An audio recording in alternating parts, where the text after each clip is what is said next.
In school মানে occult কথাটার মানে হচ্ছে প্রচ্ছন্ন, অর্থাৎ স্টুলের সাথে ব্লাড আসছে কিন্তু সেটা প্রচ্ছন্ন, চোখে দেখতে পাচ্ছি না। স্টুলে ব্লাড আসছে কিনা, প্রচ্ছন্নভাবে রক্ত আসছে কিনা মলের সাথে, সেটা স্টুল অকাল্ট ব্লাড টেস্ট করে বোঝা যায়। তো এরই নাম হচ্ছে স্টুল অকাল্ট ব্লাড টেস্ট। টেস্টটা আপনারা কখন করতে দেন পেশেন্টদের? স্টুল অকাল্ট ব্লাড টেস্ট সব থেকে বেশি আমরা যেটা করতে দিই সেটার বা বেশি রোল বলা যেতে পারে, যে স্টুল অকাল্ট ব্লাড টেস্টের রোল সব থেকে কোথায় বেশি, সেটা হচ্ছে কোলন ক্যান্সার স্ক্রিনিং। কি colon cancer screening? Colon cancer screening হচ্ছে যে কোনো রকম সিমটম নেই, পেশেন্টের কোনো লক্ষণ নেই, সেই ধরনের মানুষের শরীরে কোলন ক্যান্সারের কোনো প্রমাণ আছে কিনা বা কোলন ক্যান্সারের কোনো লক্ষণ আছে কিনা তার একটি সহজ পদ্ধতি হলো স্টুল অকাল্ট ব্লাড টেস্ট করা। অনেক সময় পেশেন্টের কোনো সিমটমই থাকে না। পাশ্চাত্য অর্থাৎ ইউরোপিয়ান কান্ট্রি বা আমেরিকান কান্ট্রিতে স্টুল অকাল্ট ব্লাড টেস্ট দিয়ে কোলন ক্যান্সার স্ক্রিনিং এর গভর্নমেন্ট পলিসি আছে। পজিটিভ এলো, সাপোজ আপনার কাছে কেউ এলো, তাকে আপনি করতে দিলেন, এবার পজিটিভ এলো, আপনার নেক্সট স্টেপ কি হবে? মানে এবার আপনি বুঝবেন কি করে? আপনি নিশ্চয়ই হিস্ট্রি নেবেন, ওটা তো একটা ব্যাপার। আর যদি হিস্ট্রিতে আপনি স্যাটিসফাইড না হন তাহলে নিশ্চয়ই ফার্দার টেস্ট আবার করতে হতে পারে। প্রথমত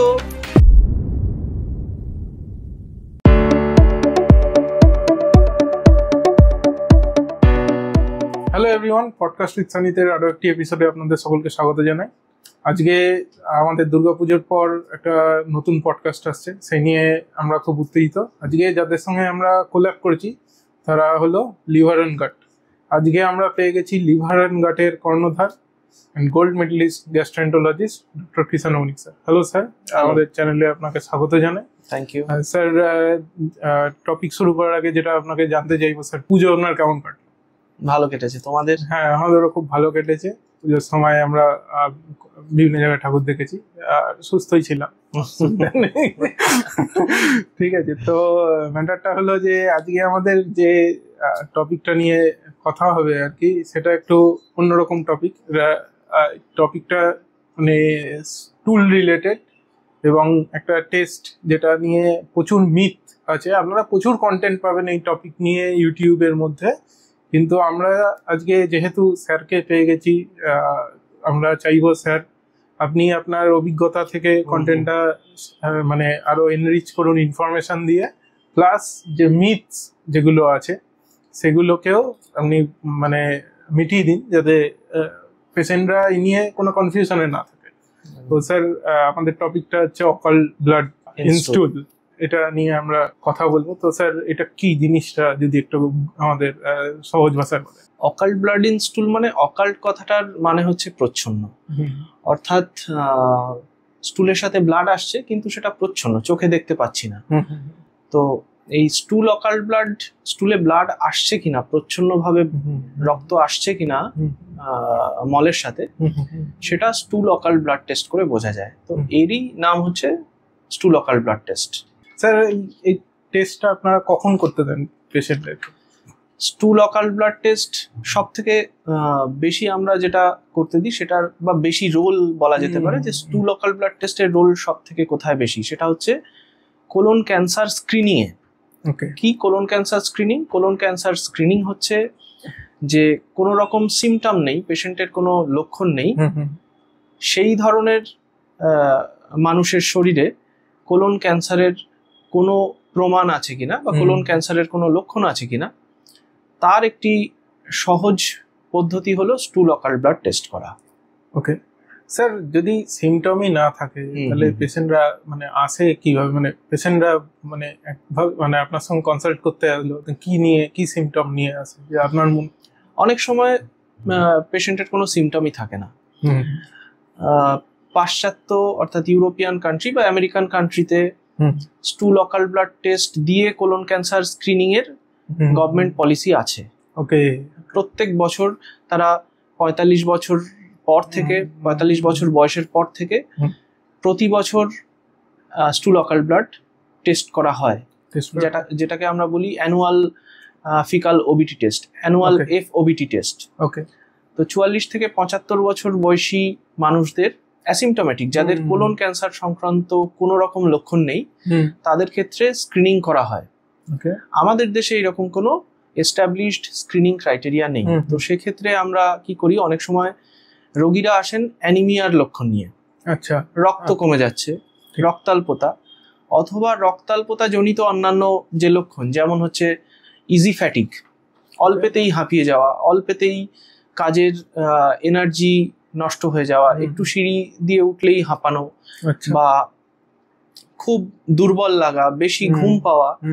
সেক্ষেত্রে আমরা রোগীকে যদি দেখি পেশেন্ট অ্যানিমিক বা রক্তাল্পতা আছে, তখন এই স্টুল অকাল্ট ব্লাড টেস্টের সিগনিফিকেন্স আছে। সবার ক্ষেত্রে নয়, কিন্তু অনেক অ্যানিমিক পেশেন্টদেরই আমরা বুঝে আমরা স্টুল অকাল্ট, এক্স্যাক্টলি। ঠিক। তো স্যার এই মানে স্যাম্পল কি দিতে হয়, মানে এটাই স্যাম্পল আর কতবার দিতে হয়? স্টুল অকাল্ট ব্লাড টেস্টের স্যাম্পল হচ্ছে বিভিন্ন ধরনের স্টুল অকাল্ট ব্লাড টেস্ট আছে, যেটা সব জায়গায় অ্যাভেলেবল। সেটা হচ্ছে গুয়াইয়াক বেসড স্টুল এফওবিটি, যেটা একটা রিয়েজেন্ট দিয়ে আমরা টেস্ট করি। সেখানে 3টে স্যাম্পল দিতে হয় পরপর 3 দিন, অথবা 3টে ডিফারেন্ট টাইমিং অফ পুপের স্যাম্পল দিতে হয়। আর আরেকটা আছে ফিকাল ইমিউনোকেমিক্যাল টেস্ট, যেটাকে আমরা এফআইটি বা ফিট বলি। তো ফিটের ক্ষেত্রে একটি স্যাম্পলই যথেষ্ট। আরো কিছু অ্যাডভান্সড টেস্ট হয়, যেমন স্পেকট্রোফ্লুমেট্রি বা স্পেকট্রোস্কোপি, এই জাতীয় টেস্টেও একটা স্যাম্পলই যথেষ্ট। তো ইন জেনারেল সব জায়গার অ্যাভেলেবিলিটির কথা ভেবে আমি বলবো যে 3টি স্যাম্পল দিতে হয় 3 দিন পর পর। ওকে। তো স্যার মানে টেস্টের অ্যাকুরেসি নিয়ে যদি কিছু বলেন, মানে কতটা অ্যাকুরেট, আপনারা কতটা ভালো বুঝতে পারেন যে ম্যাটারটা? অ্যাকিউরেসির আগে আমি বলবো যে কারোর স্টুল ওবিটি পজিটিভ এলো, তখন আমরা কি ভাববো, বা কারোর স্টুলে ওবিটি নেগেটিভ এলো, সেটা একটা তার মানে কি আমরা সম্পূর্ণ নিশ্চিন্ত? তো আমরা প্রথমে আমার মনে হয় ডিসকাস করা উচিত যে স্টুল ওবিটি পজিটিভ কখন আসতে পারে। ওকে। শারীরিক রোগ কিছু আছে যাতে স্টুল ওবিটি পজিটিভ আসে, সেই রোগগুলো ধরার জন্য আমরা অকাল্ট ব্লাড টেস্ট করি। তার মধ্যে অন্যতম হচ্ছে কোলন ক্যান্সার। কোলন ক্যান্সার বা কোলনের পলিপ, কোনো লিম্ফোমা জাতীয় ক্যান্সার থাকলে, বা লিওমায়োসার্কোমা জাতীয় ক্যান্সার থাকলে, এগুলো হচ্ছে ক্যান্সারাস, মানে নিওপ্লাস্টিক বা টিউমার জনিত রোগ। এখানে স্টুল অকাল্ট ব্লাড পজিটিভ আসতে পারে। ক্যান্সার বা টিউমার ছাড়া অন্যান্য কিছু সমস্যা আছে, যেমন হচ্ছে পেপটিক আলসার ডিজিজ, স্টামাকে যদি আলসার থাকে, গ্যাস্ট্রাইটিস, ভ্যারিসিয়াল ব্লিডিং, যাদের লিভার ডিজিজ আছে ভ্যারিসিয়াল ব্লিডিং হচ্ছে, হেমোরয়েড ব্লিডিং, যাদের পাইলস আছে, যাদের অ্যানাল ফিশার আছে, সেখান থেকে সূক্ষ্ম ব্লাড বেরোতে পারে, সেখানেও স্টুল অকাল্ট, বা পেটের কোনো ইনফেকশন, যেমন হচ্ছে কিছু ব্যাকটেরিয়ার নাম বলি আমরা সবাই মোটামুটি জানি, যেমন সালমোনেলা আছে, ইকোলাই আছে, ইকোলাইয়ের কিছু স্পেসিফিক স্পিসিস আছে, ইয়ারসিনিয়া বা ক্যাম্পাইলোব্যাক্টার নামের কিছু ব্যাকটেরিয়া আছে। তো একটা গ্রুপ হচ্ছে টিউমার, একটা গ্রুপ হচ্ছে আলসার বা ব্লিডিং জাতীয় ডিজিজ, আর একটা গ্রুপ হচ্ছে ইনফেকশন। এই তিন ধরনের রোগের ক্ষেত্রে স্টুল অকাল্ট ব্লাড পজিটিভ আসতে পারে। এবার যেটা এর সাথেই আসে, যে স্টুল অকাল্ট ব্লাড পজিটিভ কি সবসময় রোগের ক্ষেত্রেই আসবে, মানে স্টুল অকাল্ট ব্লাড পজিটিভ হলে ভেতরে কি রোগ আছেই? এক্স্যাক্টলি, এটাই আমি জিজ্ঞেস করছিলাম, যে মানে এলো পজিটিভ, এবার আপনি 3টে গ্রুপের মধ্যে বুঝবেন কিনা, তার মানে কি এই রোগ আছে? ঠিক। তো স্টুল অকাল্ট ব্লাড টেস্টের অনেক ফ্যালাসি আছে। যেমন হচ্ছে আমরা এই গুয়াইয়াক বেসড টেস্ট যেটা করি, সেটায় আমরা কি দেখি যে হিমোগ্লোবিন, রক্তে কি থাকে, রক্তের উপাদান হচ্ছে হিমোগ্লোবিন। তো হিমোগ্লোবিন যখন আমাদের খাদ্যনালীতে যায় কোনোভাবে, সেটা ব্লিডিং হয়ে হোক, সেটা সোয়ালোড ব্লাড হোক, বাই এনি মিনস, যখন সেটা আমাদের আপার জিআই ট্র্যাক্টে যায়, অর্থাৎ স্টামাক বা ক্ষুদ্রান্ত্রের ওপর ভাগ অব্দি, তার মধ্যে যদি ব্লিডিং হয়, তো সেক্ষেত্রে ব্লাডটা ভাঙে। প্রথমে ব্লাডটা ভেঙে সেটা হিম হয় আর গ্লোবিন হয়। এই গ্লোবিন পার্টটা পুরোপুরি ডাইজেস্ট হয়ে যায়। কিন্তু হিম পার্টের কি আছে, হিম পার্টের একটা সিউডো পারঅক্সিডেজ অ্যাক্টিভিটি আছে, মানে একটা এনজাইমেটিক অ্যাক্টিভিটি। তো এই এনজাইমেটিক অ্যাক্টিভিটিটার জন্যে আমরা যে রিয়েজেন্টটা দিয়ে স্টুল অকাল্ট ব্লাড টেস্ট করি, তার সাথে এই সিউডো পারঅক্সিডেজ এনজাইমটা রিঅ্যাক্ট করে একটা কালার তৈরি করে। সেই কালার চেঞ্জ হলেই আমরা তখন বলি যে এই টেস্টটা পজিটিভ। তো এমন কিছু কারণ বা এমন কিছু ওষুধ উপাদান আছে যাদের মধ্যে এই সিউডোপারক্সিডেজ অ্যাক্টিভিটি আছে। ওকে। যেমন খাবারের মধ্যে শাকসবজি, যেমন ব্রোকলি, কলিফ্লাওয়ার বা ফুলকপি, আচ্ছা, শালগম, গাজর, বিট, এগুলোতে কিন্তু সিউডোপারক্সিডেজ, যাদেরকে আমরা বলি প্ল্যান্ট সিউডোপারক্সিডেজ, ওকে, তো তারাও কিন্তু স্টুল অকাল ব্লাড টেস্ট ফলস পজিটিভ করতে পারে। তার মানে স্টুল অকাল ব্লাড টেস্ট পজিটিভ মানেই যে রোগ আছে তা নয়, ফলস পজিটিভ হতে পারে। দ্বিতীয় কারণ হচ্ছে রেড মিট, মানে animal protein, red meat, mutton, পাঁঠার মাংস খেলে তার মধ্যে হিম আছে। রেড মিটে তো হিম আছে, মানুষের শরীরেও হিমোগ্লোবিন আছে, পশুদের শরীরেও হিমোগ্লোবিন আছে, তো সেই হিমটাও কিন্তু স্টুল অকাল ব্লাড টেস্ট রেজাল্ট পজিটিভ দিতে পারে। তো তার মানে যদি স্টুল অকাল ব্লাড টেস্ট করার আগে আমরা এইসব খাবারগুলো খাই, তাহলে ফলস পজিটিভ আসতে পারে স্টুল অকাল ব্লাড টেস্ট। এগুলো মেডিসিনের ক্ষেত্রেও প্রযোজ্য। কিছু মেডিসিন আছে, যেমন হচ্ছে পেন কিলার, যেমন হচ্ছে অ্যাসপিরিন জাতীয় ওষুধ, হার্টের রোগীরা খুব কমনলি খান ইকোস্প্রিন, ক্লোপিডোগ্রেল, ক্লোপিট্যাব বা এই জাতীয় ক্লোপিলেট, এইসব ট্যাবলেট খান। আচ্ছা, কিছু আছে ওয়ারফারিন, কিছু আছে হেপারিন, কিছু এসএসআরআই গ্রুপের ওষুধ আছে। এসএসআরআই মানে হচ্ছে যারা অ্যান্টিডিপ্রেসেন্ট, সাইকিয়াট্রিক। এখন প্রচুর মানুষ এসএসআরআই খান, সেটা প্রেসক্রিপশন হোক, প্রেসক্রিপশন ছাড়া হোক, প্রচুর মানুষ এসএসআরআই খান। তো খুব কমনলি ইউজড যে মেডিসিন গুলো, তাতেও কিন্তু স্টুল অকাল ব্লাড টেস্ট পজিটিভ আসতে পারে। তো তার মানেই স্টুল অকাল ব্লাড টেস্ট পজিটিভ এলো বলেই যে ভেতরে রোগ আছে তা নয়। তো এই হচ্ছে পজিটিভ টেস্টের পসিবিলিটিস।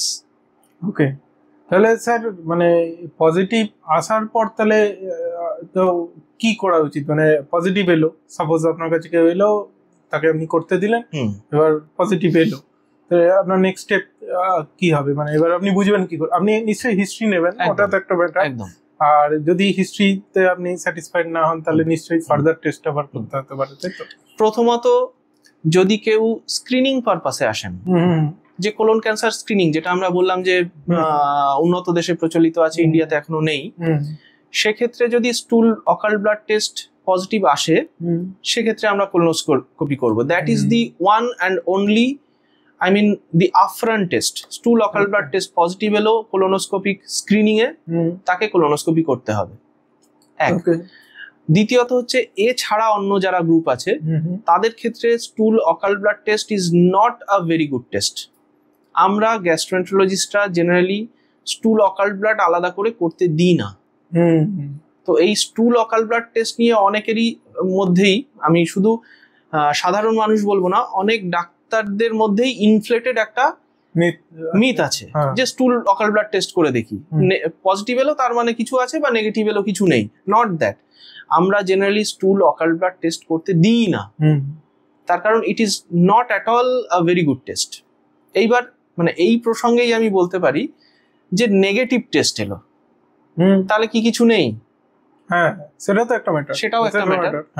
তো এইবার নেগেটিভ টেস্ট, এই যে আমি বললাম যে কেন পজিটিভ আসে, হিমোগ্লোবিনের একটা এনজাইমেটিক প্রপার্টি আছে সিউডোপারক্সিডেজ, সেটার জন্য পজিটিভ আসে। আমি এর মধ্যে একটা ইন্টারাপশন করছি। ধরুন পজিটিভ এলো ওই কারণগুলো, মানে বাহ্যিক যে কারণগুলো আপনি বললেন, ওষুধ খাওয়া বা অ্যানিমাল থেকে আসছে, প্ল্যান্ট থেকে আসছে, তাতে এরকম হতে করলো 1 মাস পর আবার দেখা গেল সেটা নেগেটিভ এসছে। আমি আসছি তো এই নেগেটিভের মধ্যেই আসছি, যে নেগেটিভ এলে কি করবো। তো এই যে বললাম যে সিউডোপারক্সিডেজ এনজাইম অ্যাক্টিভিটি, তো এটা কোথা থেকে আসছে? ব্লাড থেকে আসছে। ব্লাড থেকে পুরো জিআই ট্র্যাক্ট দিয়ে স্টুলে আসছে। স্টুল আমরা কালেক্ট করে রিএজেন্টের সাথে মেলাচ্ছি, তবে টেস্ট পজিটিভ হচ্ছে। তো তার মানে এই যে এনজাইমটা, একে পুরো ট্রাভেল করতে হবে জিআই ট্র্যাক্ট দিয়ে। এবার রাস্তায় তো খানাখন্দ থাকবেই। তো pseudoperoxidase is not a very stable enzyme. Okay, ঠিক আছে। তো দেখা যায় যে স্টুলে যদি ময়েশ্চার থাকে, তাহলে সিউডোপারক্সিডেজ অ্যাক্টিভিটি খুব তাড়াতাড়ি নষ্ট হয়ে যায়। ব্লাড আছে অথচ অকাল ব্লাড টেস্ট নেগেটিভ, হতেই পারে এনজাইমই নষ্ট হয়ে গেছে। দ্বিতীয়ত হচ্ছে ইউনিফর্মলি যে সব জায়গায়, স্টুলের সব জায়গায় যে স্যাম্পলটা আমরা কালেক্ট করলাম, সব জায়গাতেই যে ওই এনজাইমের অ্যাক্টিভিটি সিমিলার থাকবে তাও নয়। তো এক এক জায়গার এনজাইমের মাত্রা এক এক রকম, কোথাও নাও থাকতে পারে। তো এমন এক জায়গা থেকে স্যাম্পল কালেক্ট করা হলো স্টুলের, যেখানে হয়তো এনজাইম অ্যাক্টিভিটি খুবই লো, তাহলে অন্য জায়গা স্টুলের অন্য জায়গা থেকে ব্লাড টেস্ট করলে হয়তো পরিষ্কার মানে পজিটিভ আসতো। এই বিষয়ে তো আপনি একবার বললেন যে পরপর 3 দিন বা একটা টাইম ধরে করা হয়, সেক্ষেত্রে তো এটা কিছুটা বাড়ে। সেটা সেন্সিটিভিটি বাড়ানোর জন্যই আমরা 3 দিন করি। কিন্তু ডেসপাইট দ্যাট স্টুল অকাল ব্লাড টেস্টের সেন্সিটিভিটি হচ্ছে অনলি 50%। যেটা গোয়াক বেস টেস্ট তার সেন্সিটিভিটি অনলি 50%। আর যেটা ফিট টেস্ট, ইমিউনোকেমিক্যাল টেস্ট, এখন অনেক জায়গাতেই করা হচ্ছে, তার সেন্সিটিভিটি মেরে কেটে 75%।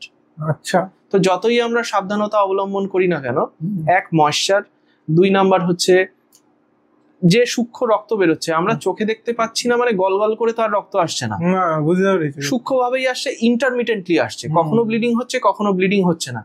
তো ইন্টারমিটেন্ট ব্লিডিং এর জন্য সবসময় ব্লাড আসবে না। তার মানে যে টেস্টটা আমি করলাম সেখানে যদি নেগেটিভ আসে তার মানে ভেতরে কিছু নেই, সেটাও নয়। ওটাই আমি ভিডিও শুরুর আগে আপনাকে জিজ্ঞেস করছিলাম যে ম্যাটারটা টেস্টটা মানে কি রকম সেন্সেশন হয় বা কি দেখতে পাই কিনা রক্তটা। হ্যাঁ, না রক্ত চোখে দেখা যায় না বলেই তো অকাল্ট ব্লাড অকাল্ট বলছে যে। তো এই টেস্ট যদি নেগেটিভ আসে, এক তো collection, sample collection, moisture, intermittent bleeding হলে নাও আসতে পারে, স্পেসিমেন মানে concentration of enzyme at different parts of specimen, এগুলো তো আছেই। প্লাস ভিটামিন সির মতো কেউ যদি কিছু খেয়ে নেন, ভিটামিন সিও টেস্টটাকে নেগেটিভ করে দেয়, কারণ ভিটামিন সি এনজাইমটাকে ডিস্ট্রয় করে দেয়। তো সুতরাং নেগেটিভ এলো মানে কিছু নেই, একবার পজিটিভ হলো দ্বিতীয়বার নেগেটিভ এসে গেল, তার মানে সতর্ক হওয়ার কিছু নেই, তা কখনোই নয়। তো সেই জন্যই আমি বলবো যে stool occult blood test is not a very good test at all. আর যদি বলো যে সেন্সিটিভিটি মানে তো কত ভালোভাবে সে খারাপ রোগগুলোকে ডিটেক্ট করতে পারবে। তো ভালো টেস্টার সেন্সিটিভিটি 75%, মানে 100 জনের রোগ থাকলে তার মধ্যে যদি 100 জনকে যদি আমি টেস্টটা করাই স্টুল অকাল্ট ব্লাড, তো সেক্ষেত্রে 75 জনকে ধরতে পারবে, 25 জনকে ধরতেই পারবে না। তো সেন্সিটিভিটি 25 জন মিস হয়ে যাবে। তো সেক্ষেত্রে sensitivity not good, not good. আর এবার যদি বলো আর একটা বিষয় আছে, আর ওইটার তো বললেন 50% লোক জানতেই পারবে না রোগ হয়েছে বা হয়নি, কিছুই বুঝতে পারবে না। আর আরেকটা বিষয় যেটা তুমি যদি বলো কারোর স্টুল অকাল্ট ব্লাড পজিটিভ এসছে, সেই রিপোর্টের কত % অ্যাকিউরেসি যে এটা ক্যান্সার থেকেই হচ্ছে। আচ্ছা, সেটা পজিটিভ এসছে মানে ক্যান্সার হওয়ার চান্স কত? অনলি 4%। ওকে, মানে যদি আপনাদের পজিটিভ আসে ভেঙে পড়ার কিছু নেই যে একদম ক্যান্সার হয়েই গেছে বা। তো স্টুল অকাল্ট ব্লাড টেস্ট আমরা এটাকে বলি পজিটিভ প্রেডিক্টিভ ভ্যালু, মানে একটা পজিটিভ টেস্ট রেজাল্ট কতটা পরিমাণ শিওর যে হ্যাঁ ওই রোগটাই আছে। তো স্টুল অকাল্ট ব্লাড টেস্টের পজিটিভ প্রেডিক্টিভ ভ্যালু যেটা গোয়াক বেস টেস্ট অনলি 4%, আর যেটা ফিড বেস টেস্ট সেটা অনলি 11%। তার মানে সেন্সিটিভিটিও ভালো নয়, পজিটিভ প্রেডিক্টিভ ভ্যালুও ভালো নয়। এবার তুমি আমায় জিজ্ঞেস করতে পারো যে মানে অল্টারনেটিভটা কি। হ্যাঁ, সেটা একটা ব্যাপার। তবে আমি যেটা মানে জানতে চাই আর কি, যে ওই কালো পায়খানার ক্ষেত্রে যেটা ওই ম্যাটারটাতেও কি এই ব্যাপারগুলো কার্যকর? Very good question. আমি অনেক ক্ষেত্রেই দেখেছি যে রোগীদের কমপ্লেন হচ্ছে মেলিনা বা ব্ল্যাক স্টুল, কালো পায়খানা, সেখানে স্টুল অকাল্ট ব্লাড করে নিয়ে আসছে। তিনি আসছেন যে স্টুল অকাল্ট ব্লাড করে, মানে আগেই করিয়ে নিয়ে আসছেন বা কারোর প্রেসক্রিপশনেই করিয়ে নিয়ে আসছেন। অ্যাওয়ারনেস বেড়ে গেছে। তো কালো পায়খানা বা ব্ল্যাক স্টুল হচ্ছে মানে তো ব্লাড আসছে, তাহলে আর আমি অকাল্ট ব্লাড খুঁজতে যাবো কেন? যেটা আমি চোখে দেখতে পাচ্ছি, আমার স্টুলটাই কালো হচ্ছে। হ্যাঁ, এটাই আমি জানতে চাইছি যে স্টুল তো কালো মানে ওর মধ্যে একটু ব্লাড আছেই, ব্লাডি শিট ব্লাড আছে। তাহলে আমি আর অকাল্ট ব্লাড কেন খুঁজতে যাবো? মানে অর্থহীন। হ্যাঁ, কালো পায়খানা হলে স্টুল অকাল্ট ব্লাড করে সময় নষ্ট করা, পয়সা নষ্ট করা অর্থহীন। তাহলে কালো পায়খানা হলে তো আমাদের অলরেডি ব্লাড এসেই গেছে, তার মানে স্টুল অকাল্ট ব্লাড করার কোনো প্রয়োজনই নেই। হ্যাঁ, তাহলে এবার মানে নেক্সট ওই যে আপনি বললেন যে তাহলে অকাল্ট ব্লাড টেস্ট যেটা বোঝা গেল মানে বেশ মানে অতটাও কার্যকরী নয়। একদমই তাই, মানে প্র্যাকটিক্যাল দেখতে গেলে অকাল্ট ব্লাড টেস্ট নিয়ে মিথ বেশি, ইউটিলিটি কম। আর তাহলে যেটা আপনি প্রথমে বলেছেন না, কোলন ক্যান্সারের একটা স্ক্রিনিং এর ব্যাপার, তো এইবার আমাদের বলুন যে যে তাহলে এই অকাল ব্লাড টেস্টকে যদি আমরা সরিয়ে রাখি, তাহলে কোলন ক্যান্সারের এবার নেক্সট স্টেপ কি? যদি স্ক্রিনিং পারপাসে হয় তাহলে আমাদের তো আগেও পডকাস্ট ছিল তুমি জানো, সেটা হচ্ছে 5 ইয়ারলি সিগময়েডোস্কোপি অথবা 10 yearly colonoscopy in between 45 to 75 years. 45 থেকে 75 বছর বয়সী মানুষদের ক্ষেত্রে যাদের কোনো রকম কোলনের কোনো রোগ নেই, পেটের কোনো সমস্যা নেই, তাদের ক্ষেত্রে 10 বছর অন্তর কোলোনোস্কোপি অথবা 5 বছর অন্তর সিগময়েডোস্কোপি। বেস্ট হচ্ছে কোলোনোস্কোপি। 10 বছর অন্তর colonoscopy is the gold standard. এটা করে নেওয়াটা দরকার। ধরুন অকাল ব্লাড টেস্ট পজিটিভ এসে গেল, কোলন ক্যান্সারের সম্ভাবনা কতটা? ওই যে বললাম 4% পজিটিভ প্রেডিক্টিভ ভ্যালু। আচ্ছা ওইটাই তো। একজনের টেস্ট পজিটিভ এলো মানে তার 4% চান্স আছে কোলন ক্যান্সার আছে, আর বাকি 96% চান্স আছে নেই। আচ্ছা, তাহলে তো মানে বোঝাই যাচ্ছে ওই টেস্টটা না করিয়ে একদম ডিরেক্টলি যদি সেটা যা ফার্দার ডক্টর যা সাজেস্ট করবেন সেটা। আমি এই কারণেই অকাল ব্লাড টেস্ট নিয়ে এতগুলো কথা বা এই ডিসকাশন, যে ইটস আ মিথ, পুরোটাই মিথ। হ্যাঁ, প্র্যাকটিক্যালিটি কিছু নেই, প্র্যাকটিক্যালিটি তেমন কিছু নেই। হ্যাঁ, এই নিয়ে যে এত মাতামাতি, এটা ঠিক আছে মোটামুটি। তো আমরা মানে তুমি মানে যদি আমি জট ডাউন করি যে এই টেস্টের অ্যাডভান্টেজ কি, তাহলে এসছে কেন, টেস্টটা আছে কেন মার্কেটে, হ্যাঁ এটা একটা প্রশ্ন, হ্যাঁ, যে কেন চলছে টেস্ট। হ্যাঁ, এর প্র্যাকটিক্যালিটি হচ্ছে যদি আমি স্ক্রিনিং পারপাসে ইউজ করি এবং সেটা রেগুলার স্ক্রিনিং হতে হবে, অ্যানুয়ালি হতে হবে, অ্যাটলিস্ট 3টে স্টুল স্যাম্পল দিয়ে টেস্ট হতে হবে, প্রত্যেক বছর টেস্ট হতে হবে অকাল ব্লাড, তবে সেখানে তার রোল আছে। টেস্ট ইনএক্সপেন্সিভ, ইজিলি অ্যাভেলেবল, পেশেন্টের খরচা কম হয়, পেশেন্টের অ্যাপ্রিহেনশন কম হয়, সেই জন্য এ বেঁচে আছে অকাল ব্লাড টেস্ট। বাট যদি এর ইউটিলিটি বলো, সেক্ষেত্রে বলবো উল্টো দিকটাও সত্যি। অনেকে স্টুল অকাল ব্লাড টেস্ট নেগেটিভ দেখে বসে থাকলেন। হ্যাঁ, এটা তো একটা ম্যাটার।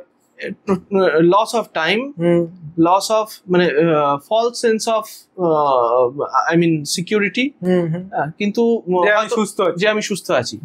তো স্টুল অকাল ব্লাড টেস্টের ওপর খুব বেশি আমাদের দেশে, আমাদের এখনকার যে হেলথ পলিসিস আছে তার উপর দাঁড়িয়ে স্টুল অকাল ব্লাড টেস্টের ওপর ডিপেন্ড না করাই ভালো। তো এটাই আজকে বোঝা গেল যে এই যে স্টুল অকাল ব্লাড টেস্ট, এটা নিয়ে মানে যতটা আছে ঠিক আছে, কিন্তু এর ইউটিলিটি খুবই কম। আর যদি মানে একদম একটা অ্যাকুরেসিও দেখতে হয়, তাহলে মানে কোলন ক্যান্সার স্ক্রিনিং এর ক্ষেত্রে যদি বলতে হয়, সেটা খুবই কম, মানে 100 জনের 4 জন মানে অ্যাকচুয়ালি পাওয়া যেতে পারে, মানে এরকম একটা ম্যাটার। তো মানে এই টেস্টটা নিয়ে যে মানে এত মিথ্যে ধারণা, যেটা মিথ ছিল, সেটা স্যারের সঙ্গে আজকে কথোপকথন করে আমরা বুঝতে পারলাম। স্যার যেহেতু রেগুলার এই কেসগুলো ডিল করে, তো স্যার আরো ক্লিয়ারলি আমাদের বুঝিয়ে বললেন ব্যাপারটা। আমার মনে হয় এই ডিসকাশনটা খুবই সুন্দর হয়েছে এই কারণেই যে ইন্টারনেটে তো অনেক ভিডিওস আছে, তো এই ভিডিওস আমি খুব এই টপিকটা নিয়ে বিস্তারিত ডিসকাশন পাইনি, কিন্তু প্রচুর ভ্রান্ত ধারণা আছে। শুধুমাত্র সাধারণ মানুষ, এই টপিকটা ডাক্তারদের মধ্যে ভ্রান্ত ধারণা আছে স্টুল অকাল ব্লাড নিয়ে। এই অ্যাকচুয়ালি এই আপনি কালকে রাত্রিরে যখন টপিকটা আমাদের মানে সাজেস্ট করেছিলেন, স্যার আমাদের সাজেস্ট করেছিলেন, তখনই আমি কিছু সার্চ করছিলাম। তো তখন স্যার আমি দেখলাম যে এই ব্যাপারগুলো বলছে, আজ যেগুলো স্যার বললেন। তো এবার এর অ্যাকুরেসি বা কি এই ম্যাটার গুলো যা দেখে বোঝা গেল যে খুব বেশি প্যানিক করার মতো কিছু নেই, খুব বেশি রিলাই করার মতো কিছু নেই। তো এটা মানে এই মানে আমাদের ডিসকাশনের সামারি হিসাবে আপনারা মানে টেক হোম মেসেজ হিসাবে নিতে পারেন। তো থ্যাংক ইউ স্যার পডকাস্টে আসার জন্য এবং আমাদের সঙ্গে কোলাব করার জন্য। Thank you. আর খুবই ভালো ডিসকাশন হলো, অনেকদিন পর আবার আমরা একসঙ্গে একটা পডকাস্ট করলাম। ঠিক আছে, ওকে, থ্যাংক ইউ, আপনারা সবাই ভালো থাকুন।